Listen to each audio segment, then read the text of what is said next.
लोंबोवाडो पर्रा येथील नार्वेकर कुटुंबियांनी गणेशोत्सवानिमित्त विशेष भजन संध्याचे आयोजन केले. याप्रसंगी सावंतवाडी येथील भजन मंडळाने सादर केलेल्या भक्तिगीतांनी वातावरण भारावून गेले.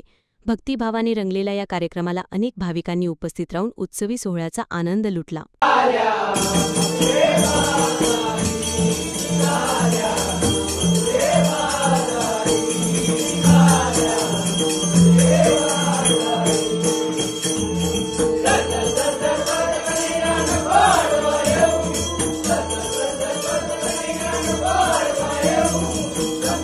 Yeah.